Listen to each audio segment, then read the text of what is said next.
Hello everyone, welcome back to the another video. तो आज हम अष्टांग हृदय का चैप्टर नंबर 12 रिवीजन करने जा रहे हैं। और तो इसमें इसका अगर हम लोग जस्ट देखें अगर इस चैप्टर का, तो इसमें वात के, पित्त के और कफ के स्थान बताए हुए हैं। वात के प्रकार, पित्त के प्रकार, कफ के प्रकार बताए हुए हैं। दोष कितने तरह के होते हैं, दोषों के रोग मार्ग क्या क्या होते हैं, और जब दोष प्रकोपित हो जाते हैं तो उनके क्या क्या कर्म होते हैं, ये सारी चीज़ें हम लोग इस चैप्टर में डिस्कस करने वाले हैं। सबसे पहला है हमारा वात का स्थान। पक्वाशय कटी सख्ति श्रोत्र अस्थि स्पर्श नेन्द्रियम स्थानम वाताशय तत्रापि पक्वाधानम विशेषतः।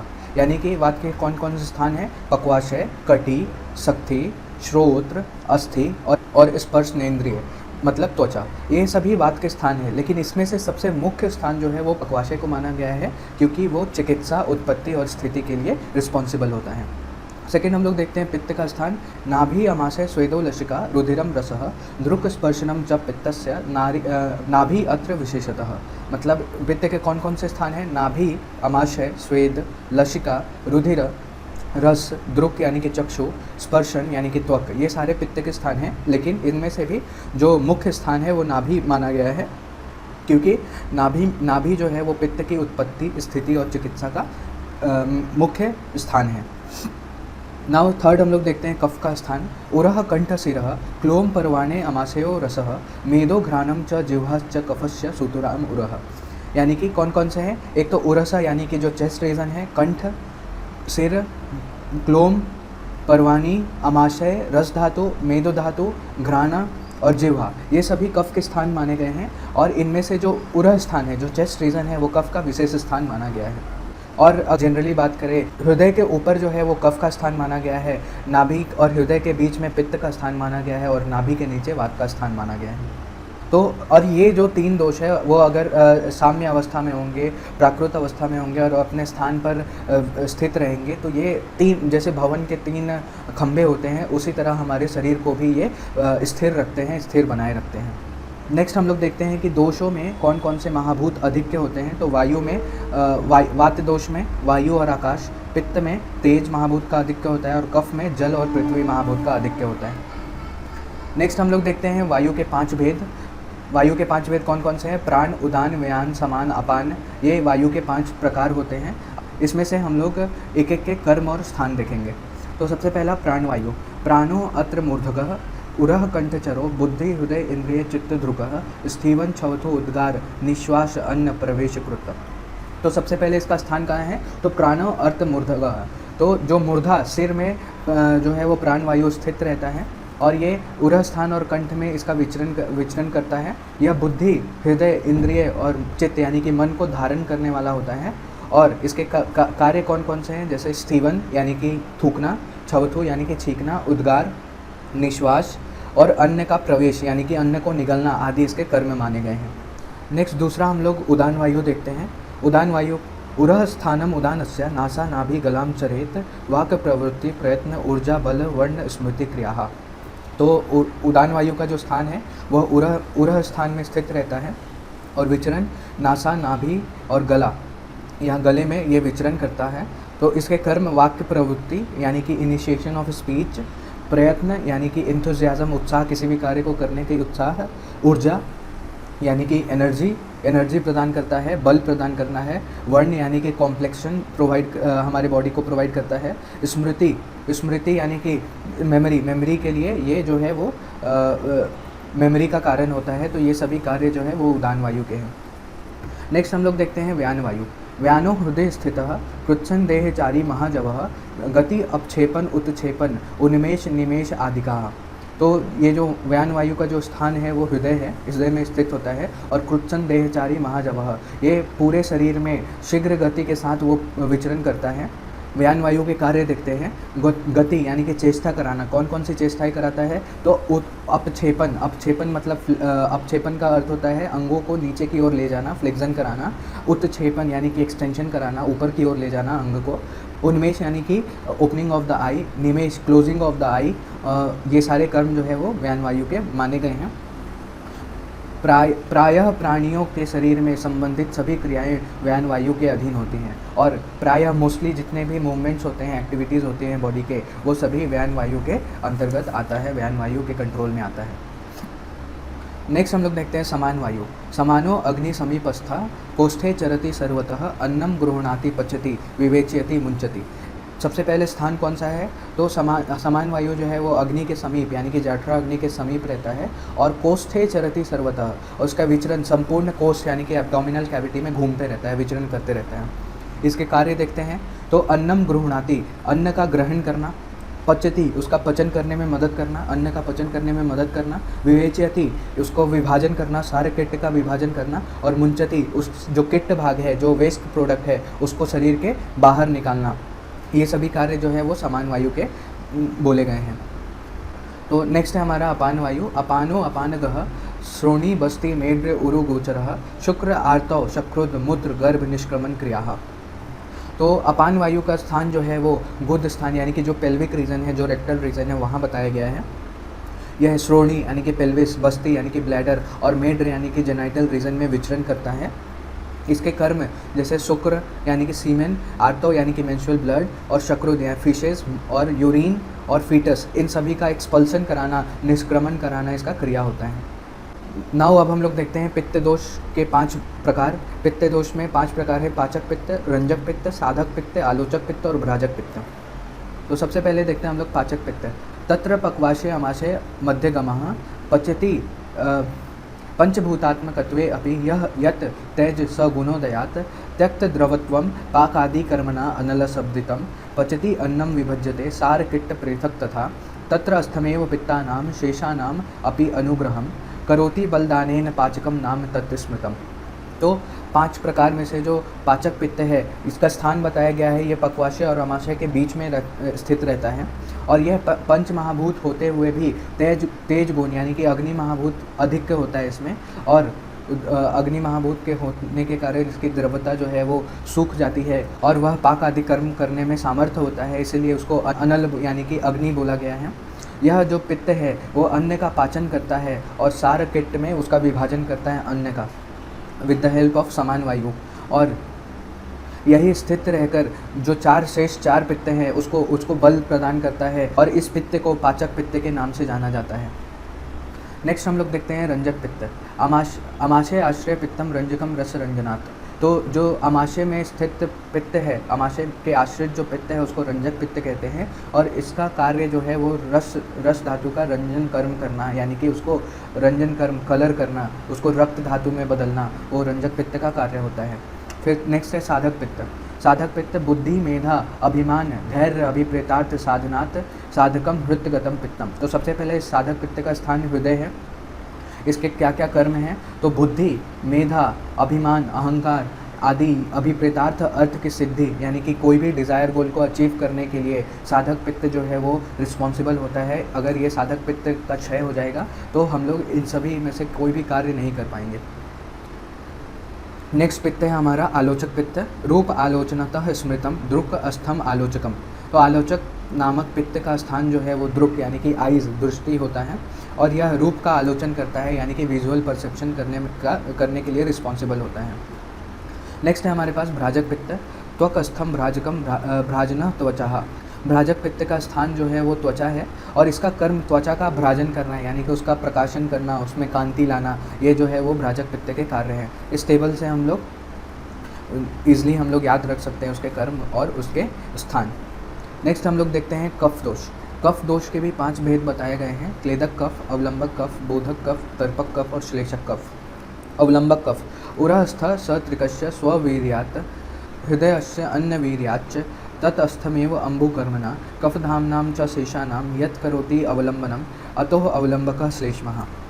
अवलंबक कफ जो है वो उरह यानी कि जो छाती चेस्ट रीजन में स्थित रहता है, और अपने वीर्य अपनी पोटेंसी से त्रिक प्रदेश यानी कि जो स्कैपुलर और शोल्डर रीजन होता है, और अन्य के वीर्य से, अन्य के पोटेंसी से, जो फूड हम लोग लेते हैं उसकी एनर्जी से वो हृदय का अवलंबन यानी कि सपोर्ट करता है। और ये अन्य जो कफ हैं उनका धाम होता है, धाम बोला गया है, और उनका अम्बु कर्म करता है, उनको स्ट्रेंथ प्रोवाइड करता है और उनका अवलंबन करता है, सपोर्ट प्रोवाइड करता है। नेक्स्ट है हमारा क्लेदक कफ। यह तो आमाशय संस्थितः क्लेदकः सो अन्न संघात क्लेदनात्। क्लेदक कफ आमाशय में स्थित रहता है और अन्न का संघात करता है, यानी कि जो स्थूल होता है, जो स्थूल अन्न होता है उसको मॉइस्चर प्रोवाइड करता है ताकि वो अच्छे से पच सके। नेक्स्ट है हमारे पास बोधक कफ, रस बोधनात् बोधको रसना स्थायी, यानी कि बोधक कफ जो होता है वो रसना यानी कि जो टंग होता है वहाँ पे स्थित होता है और रस का बोधन, रस का ज्ञान कराने का इसका कार्य है। नेक्स्ट है हमारे पास तर्पक कफ, शिरा सम स्थितो अक्ष तर्पणात् तर्पकः, तो तर्पक कफ का स्थान सिर बोला गया है, हेड रीजन, और यह अक्ष यानी कि इंद्रियों का तर्पण करने का कार्य करता है, उनको नॉरिशमेंट प्रोवाइड करता है। नाउ नेक्स्ट है श्लेषक कफ, तो संधि संश्लेषणात् श्लेषकः संधिषु स्थितः, तो श्लेषक कफ जो होता है वो संधियों में स्थित रहता है और संधियों का संश्लेषण यानी कि लुब्रिकेशन करता है, जॉइंट्स का लुब्रिकेशन करने का कार्य है। नेक्स्ट है हमारा उपसंहार, तो इस प्रकार सर्व शरीर व्यापी होने पर भी अविकृत रहते हुए दोषों के प्रमुख स्थान और कर्म को पृथक पृथक रूप से जानना चाहिए। तो इसका कहने का मतलब है कि जैसे हमने वात के लिए पक्वाशय मुख्य स्थान देखा, पित्त के लिए नाभि मुख्य स्थान देखा और कफ के लिए हमने उरह मुख्य स्थान देखा, तो इन सभी को ध्यान में रखकर और इनके मुख्य कर्म को ध्यान में रखकर चिकित्सा करनी चाहिए अगर ये विकृत होते हैं तो। नेक्स्ट टॉपिक है हमारा वात दोष, पित्त दोष और कफ दोष के संचय या और प्रकोप और प्रशम से क्या होता है। तो बेसिकली हम लोग सबसे पहले समझते हैं संचय, प्रकोप और प्रसर क्या होता है और प्रशमन क्या होता है। तो संचय जो होता है जब दोष अपने स्थान पर बढ़ रहे हों, धीरे धीरे जब हम लोग अहितकर आहार लेते हैं, जो दोषों को विकृत करने वाला आहार लेते हैं, तो दोष जो है वो धीरे धीरे अपने स्थान पर बढ़ते जाते हैं। प्रकोप, जब दोष ज़्यादा बढ़ जाते हैं और बहुत ज़्यादा बढ़ने के कारण वो अपने स्थान को छोड़कर दूसरे दोषों के स्थान पर चले जाते हैं, तो उस स्थिति को हम लोग प्रकोप कहते हैं। और प्रसर अवस्था, जब अपने स्थान को छोड़कर दूसरे स्थानों पर जमा हो जाते हैं तब उसको प्रसर कहते हैं। और प्रशमन यानी कि विपरीत गुण के प्रयोग से जब हम लोग दोषों को उनके खुद के स्थान पर लाते हैं वापस से, तो और दोषों का जो प्रकोप हुआ है उसको कम करते हैं, तो उसको प्रशमन कहते हैं। नाउ नेक्स्ट हम लोग देखते हैं इस टेबल के मदद से कि वात दोष, पित्त दोष और कफ दोष का संचय, प्रकोप और प्रशमन कैसे होता है। तो वात दोष में अगर हम लोग उष्ण गुण से रुक्ष आदि गुण को मिलाकर खाएंगे तो वात दोष का संचय होगा, एक्यूमुलेशन होगा। उसी में अगर हम लोग शीत गुण से रुक्ष आदि गुण का युक्त शीत गुण और रुक्ष आदि गुण को मिलाकर खाएंगे तो वात दोष का प्रकोप हो जाएगा, क्योंकि शीत गुण वात का ही गुण है और रुक्ष आदि गुण भी वात के गुण हैं। तो सिमिलर गुण आ जाने से वात का प्रकोप हो जाता है बहुत ज़्यादा और वो अपने स्थान को छोड़ कर चले जाते हैं। उसी तरह अगर हम लोग विपरीत गुण यानी कि उष्ण गुण के साथ स्निग्ध गुण देंगे तो वात का शम हो जाएगा, यानी कि प्रशमन हो जाएगा, पैसिफिकेशन हो जाएगा। नेक्स्ट हम लोग देखते हैं पित्त दोष का। शीत गुण के साथ तीक्ष्ण आदि गुण हम लोग देंगे तो पित्त का संचय होगा। उष्ण गुण के साथ तीक्ष्ण आदि गुण देंगे तो पित्त का प्रकोप हो जाएगा। और शीत गुण के साथ मंद आदि गुण हम लोग देंगे तो पित्त का सम हो जाएगा। नाउ नेक्स्ट देखते हैं हम लोग कफ दोष। कफ दोष में शीत गुण के साथ स्निग्ध आदि गुण देंगे तो यहाँ पे हमारा संचय हो जाएगा। अब यहाँ पे एक डाउट आएगा कि शीत गुण भी कफ दोष का गुण है और स्निग्ध गुण भी कफ दोष का गुण है, तो यहाँ पे प्रकोप क्यों नहीं हुआ? क्योंकि जो कफ दोष होता है वो खुद अपना मूवमेंट नहीं करा पाता, क्योंकि वो बहुत ही डेंस होता है और डेंस चीज़ें मूव नहीं करती हैं। जब तक वो पिघल ना जाए, कफ जब तक पिघल ना जाए तब तक वो उसका मूवमेंट नहीं होगा। इसलिए जैसे ही हम लोग शीत गुण और स्निग्ध आदि गुण देंगे तो कफ जो है वो बढ़ते जाएगा और ज़्यादा डेंस हो जाएगा। उसी तरह हम लोग प्रकोप में देखें तो उष्ण गुण यहाँ पे आ गया। अब उष्ण गुण के आने से जो कफ है वो पिघलकर वो चारों ओर बॉडी में फैलने लगेगा। और उसी तरह स्निग्ध गुण यानी कि कफ का सपोर्टिव गुण देंगे तो उसका प्रकोप हो जाएगा, वो अपने स्थान को छोड़कर दूसरे के स्थान में चला जाएगा। और तीसरा है हमारा शम यानी कि प्रशमन कैसे होगा? तो एक तो उष्ण गुण दे रहे हैं उसके विपरीत गुण, और दूसरा हम लोग रुक्ष आदि गुण दे रहे हैं यानी कि कफ के विपरीत गुण दे रहे हैं, तो कफ दोष का प्रशम हो जाएगा। तो यहाँ पे हमने ये देखा।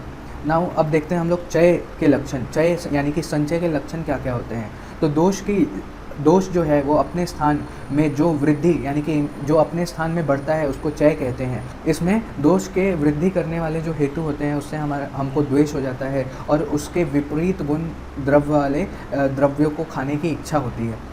नेक्स्ट हम लोग देखते हैं प्रकोप। प्रकोप में हमने देखा था कि जो दोष है वो उन्मार्गगामिता यानी कि अपने स्थान को छोड़कर, अपने मार्ग को छोड़कर दूसरे के मार्ग पर चले जाते हैं और वहाँ जाके विकृति और रोग उत्पन्न करते हैं। सेकंड है हमारा शमन। शमन में दोष जो है वो सम अवस्था में आकर शांत हो जाते हैं और अपने स्थान पर वापस आ जाते हैं और कोई भी विकार को उत्पन्न नहीं करते। नेक्स्ट हम लोग देखते हैं दोषों के चय, प्रकोप आदि का काल। कौन कौन सा काल होता है, तो इस टेबल से हम लोग देख सकते हैं। तो वात दोष का संचय काल जो होता है वो ग्रीष्म ऋतु में होता है, प्रकोप काल जो होता है वो वर्षा ऋतु में होता है, प्रशमन काल जो होता है वो शरद ऋतु में होता है। पित्त दोष का वर्षा ऋतु में संचय होता है, शरद ऋतु में प्रकोप होता है, और प्रशमन काल में हेमंत ऋतु में उसका प्रशम होता है। तीसरा है कफ दोष का शिशिर ऋतु में संचय होता है, वसंत ऋतु में प्रकोप होता है, और ग्रीष्म ऋतु में उसका प्रशमन होता है। नाउ नेक्स्ट हम लोग देखते हैं क्षय आदि के कारण। तो लघु रुक्ष आदि जो द्रव्य होते हैं, अगर उनका सेवन करेंगे तो वात बढ़ेगा, क्योंकि वात के भी जो गुण होते हैं वो लघु रुक्ष आदि ही होते हैं। अगर पर्सन भी वैसा ही है, पतला दुबला पर्सन है, तो उसमें भी लघु रुक्ष आदि गुण ज़्यादा है। तो अगर हम वो पर्सन लघु रुक्ष आदि गुण खाता है, उसका सेवन करता है, तो उसमें ये सभी गुण संचित हो जाएंगे। लेकिन ग्रीष्म ऋतु में उष्णता रहती है, और ये जो उष्णता है वात के शीत गुण से विपरीत है, तो इसीलिए ग्रीष्म ऋतु में इसका प्रकोप नहीं होता। लेकिन जैसे ही वर्षा ऋतु आता है, तो वर्षा ऋतु में जो मौसम हो जाता है वो शीत हो जाता है, और शीत होने की वजह से वात दोष जो है वो प्रकोपित हो जाता है। और उसी में वर्षा ऋतु में ही जो जल होता है और जो औषधि होती है वो उसका जो विपाक होता है वो अम्ल गुणात्मक हो जाता है। और अम्ल गुण होने की वजह से जो ये अम्ल गुण जो होता है वो पित्त के सिमिलर गुण होता है, पित्त का भी अम्ल गुण होता है, इसलिए पित्त यहाँ पे संचय कर जाता है। पित्त दोष का संचय हो जाता है वर्षा ऋतु में, और लेकिन काल की शीतता के कारण उसका प्रकोप नहीं होता है। लेकिन नेक्स्ट जब हम लोग शरद ऋतु में आते हैं, तो शरद ऋतु में क्या होता है कि धूप उगने से धूप निकलता है शरद ऋतु में, और धूप निकलने के कारण पित्त जो है वो उष्णता मिलती है, और उष्ण गुण और अम्ल गुण के कारण जो पित्त है वो और ज़्यादा बढ़ जाता है, और उसका शरद ऋतु में प्रकोप हो जाता है।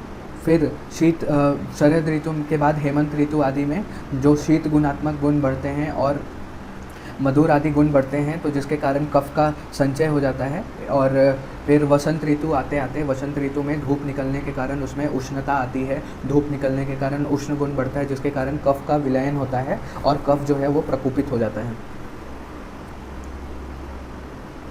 नाउ नेक्स्ट हम लोग देखते हैं क्षय आदि में आहार का विशेष कारणत्व। तो अगर वात आदि दोष को क्षय आदि वर्णित किए गए हैं, वह काल स्वभाव के कारण है, लेकिन आहार आदि कारण हो तो वात आदि के संचय सद्य भी होते हैं। यानी कि अगर हम लोग ग्रीष्म ऋतु में या फिर वर्षा ऋतु में वात दोष के विपरीत गुण वाले आहार का सेवन करेंगे तो उनका संचय और प्रकोप नहीं होगा। उसी तरह अगर हम लोग सिमिलर गुण वाले आहार विहार करेंगे तो उसका संचय और प्रकोप होता है। नेक्स्ट हम लोग देखते हैं दोष की व्याप्ति और निवृत्ति। तो दोष प्रकोपित होकर संपूर्ण शरीर में मस्तक से यानी कि सिर से लेकर पैर तक पूरी तरह से व्याप्त हो जाता है, बहुत जल्दी फैल जाता है। लेकिन उसका रिट्रीट यानी कि जब हम लोग ट्रीटमेंट करते हैं तो वो बहुत धीरे धीरे ठीक होता है। इसका एक उपमा दिया गया है कि जैसे बाढ़ आता है तो नदी में अचानक से पानी का स्तर बढ़ जाता है, लेकिन जैसे ही वो बारिश कम होती है तो नदी का पानी बहुत धीरे धीरे कम होता है। तो उसी तरह से दोष प्रकोपित तो बहुत जल्दी हो जाते हैं, लेकिन दोषों को शांत करना या फिर दोष जो है वो शांत होने में बहुत समय लेते हैं। नेक्स्ट हम लोग देखते हैं दोष हेतुओं का सामान्य वर्णन। सभी प्रकार के रोगों का कारण दोष ही है।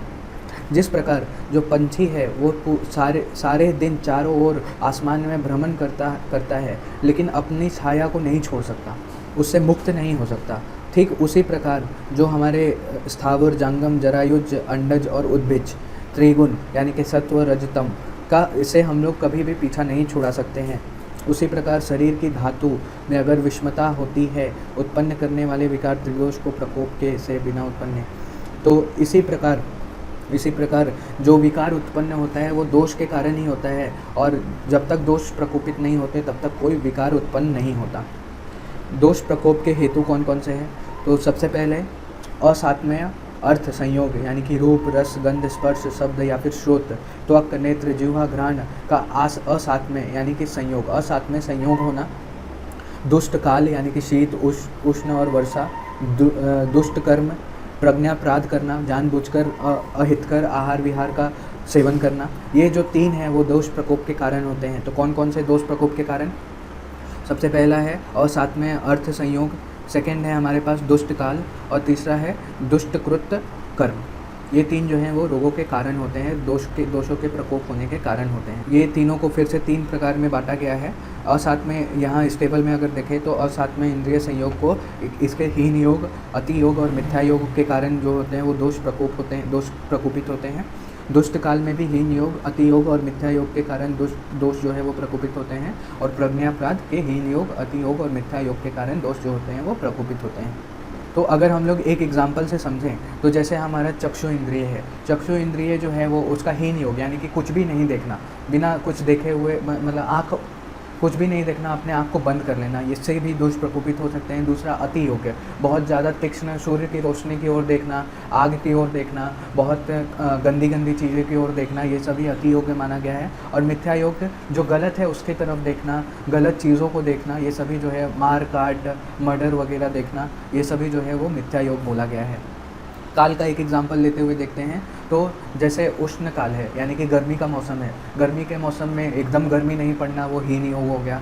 फिर बहुत ज़्यादा गर्मी पड़ना 48-50 डिग्री सेल्सियस वो अति योग हो गया। मिथ्या योग में गर्मी के मौसम में बारिश होना या फिर गर्मी के मौसम में ठंडा होना, ये सभी जो है वो मिथ्या योग हो जाता है।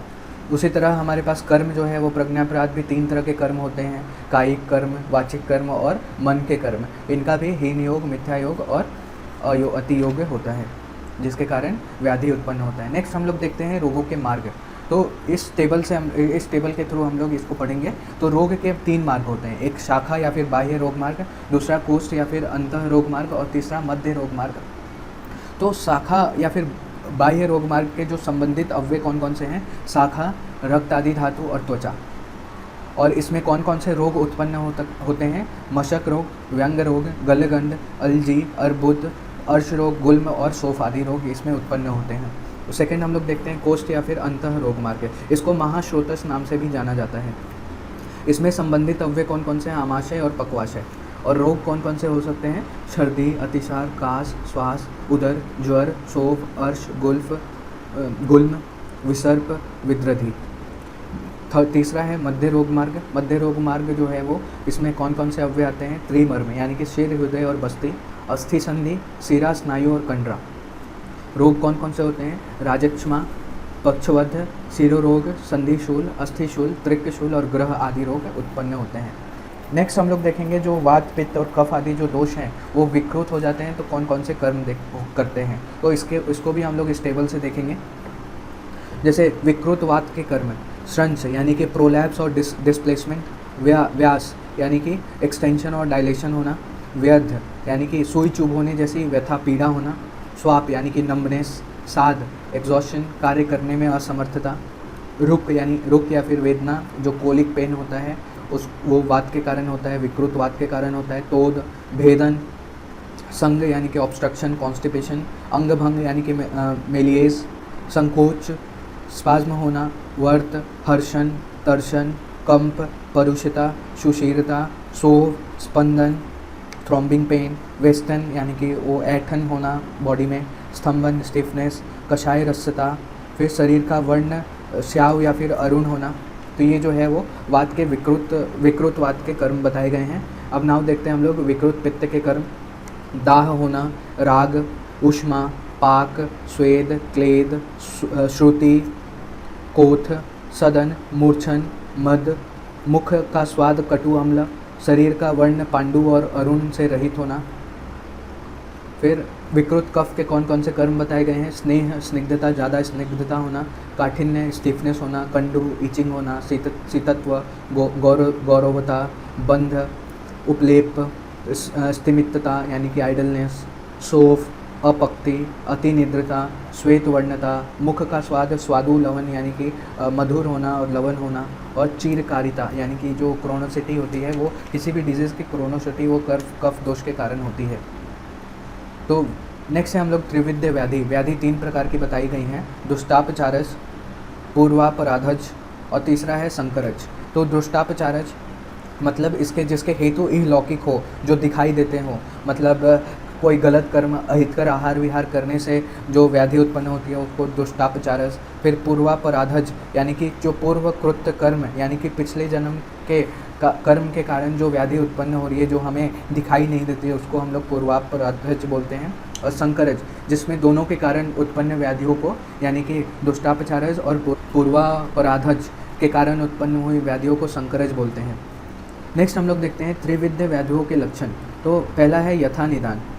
अपने अपने हेतुओं से कुपित वात आदि जो दोष होते हैं उनसे उत्पन्न व्याधि को दोष उत्थ व्याधि कहते हैं, जो कि दोषों के कारण उत्पन्न होते हैं। और जो इस तरह से हेतुओं यानी कि कारणों के बिना उत्पन्न होते हैं उसको कर्मज व्याधि कहते हैं।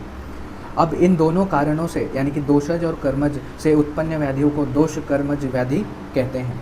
और यह अल्प हेतु से महाआरंभ हो जाती है।